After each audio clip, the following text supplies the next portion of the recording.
Hello everyone, नमस्कार समस्त को जय जगन्नाथ।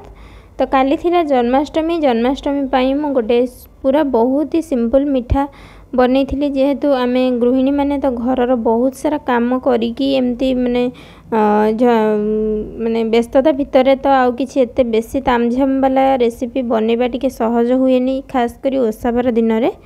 तो से गोटे बहुत ही सिंपल रेसिपी बनी थी जोटा कि आपण मन सहित शेयर करुँची। आ भिडियोटी आप प्रथम रु शेष पर्यंत देखिले जानीपारे जे ये केते सिंपल रेसिपी।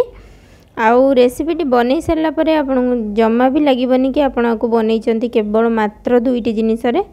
आउ एठी मु क्षीर नहीं जाइथली 1.5 लिटर नहीं जाइथली माने 1.5 लिटर।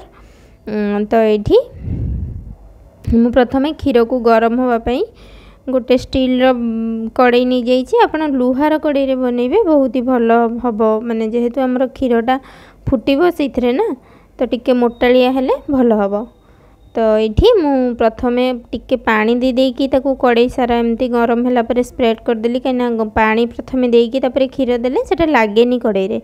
आपन डायरेक्ट क्षीर देले तो तलटा लगिज जहाँद्वारा कि आम कंटिन्यूअसली तो एमती चलाऊा, किंतु जदि आप बंद करदे तो सेटा पोड़ीज लगिकी रहा तो सेटा पोड़ीज। तो टिके पानी देकी तापर क्षीर देबे आ बिल्कुल भी तले लगभग। तापर क्षीर दे सारापर ताकू एमती कंटिन्यूअसली ताकू चलैबार अच्छी। एटा ही टिके परिश्रम आ पूरा ताकू कंटिन्यूअसली चलै चलै चलै चलै देखंतु एमती कंसिस्टेंसी जेतेबेले पळे आसीबो माने ठीक हे आसीबो। तापर मुझे स्वाद अनुसार चीनी देदेली 2 टेबल स्पून। तापर ताकू एमती गोटे डंकी साहाय्य ताकू एमती घोरीला परिका कर दूची, जहाँद्वारा कि आमर दाना दाना न होइकी जोटा आम मिठाटा बनइबा सेटा पूरा स्मूथ बनिबो। कहीं दाना दाना बनले लडू टाइप रो देखा जिवो। तो ताकू आम टिके एमती घोरीला परिका करदेले तो सेटा स्मूथ हो जिवो। तापर ताकू आम से पर्यंत एमती भाजुथिबा जे पर्यंत सेटा पूरा भल से गोटाए हेकी सबू माने जेमती हमर आणटा जंती हेले जेमती सबू गोटे जगह को पळे आसे ना, तो सेमती जेतेबेले कड़ाई रु छाड़ीबा स्टार्ट करिवो से पर्यंत आम ताकू एमती भाजिबा। देखंतु पूरा सबू भल से ड्राए हेकी केमती गोटे जगह को सबू पळे आसुची। तो एई परिका कंसिस्टेंसी हब्बा जाके आम ताकू भाजिबा। तापर ये गैस बंद कर देइछि। तो गुजराती 4-5टा छेची नहीं गली। तो ताकू आम कौन करबा गोटे थाली को बाहर करदबा।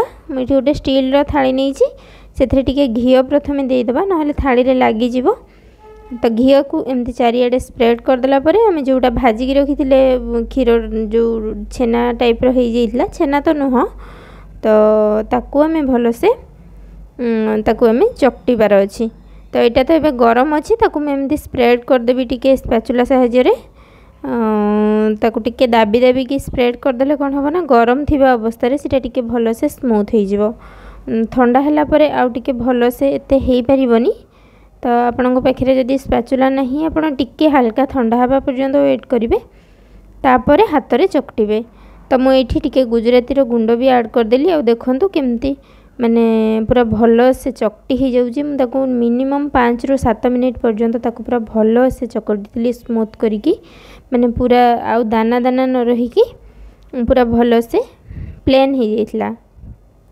तापर एबे आमे ताकू शेप दबा आपण जो शेप दे परिबे। तो मुझे जेहेतु पेड़ा बनाऊँगी तो मुझे राउंड शेप रो देबी। ऊपर किछि गोटे स्पून कि आपण फिंगर साहाय्य प्रेस करदेले सेटा गोटे डिजाइन हो जिवो।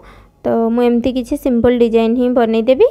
आकु आपण 5 ରୁ माने मुझे नहीं 1.5 लिटर क्षीर नहीं।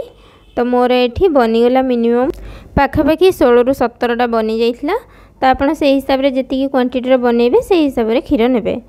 तो ये ताको बनई सारिबा परे ताको आपण आधा घंटा रेस्ट रे छाड़ी देबे। तापर देखंतु मुझे ऊपर टिके फूड कलर रे एमती स्पॉट कर देइथली ताकि सुंदर देखा जिवो। आ देखंतु केते भल से इटा बाइंडिंग हेइची, बिल्कुल भी फिटी जाउनी। आ पूरा पेड़ार टेक्सचर देखंतु केते सुंदर हेइची। आ इटा आपण खाइले पूरा पाटी रे मिलै गला परिका। आ एथिरे केतरा जिंस यूज होला तो आपण निश्चय देखिथिबे वीडियो रे। तो एथिरे गोटे परिश्रम है आपन को क्षीर को कंटिन्यूअसली ही घांटा पड़ो आउ छेना आमर जोटा माने बाहर आउटपुट ताकू टिके भल से हाथ में चकटा पड़ो नहले एथिरे आउ किछि भी नाही झंझट नाही कि बेसी किछि इंग्रेडिएंट भी ऐड होबार नाही। तो आपण रेसिपीटी प्रथम रु शेष पर्यंत देखिले तो आशा करुच्ची निश्चय किछि भी पूजा पर्वाणी रे आपण ए रेसिपीटी बनइबे आउ खाइकी मते कमेंट करिवे जे केमती लागिला।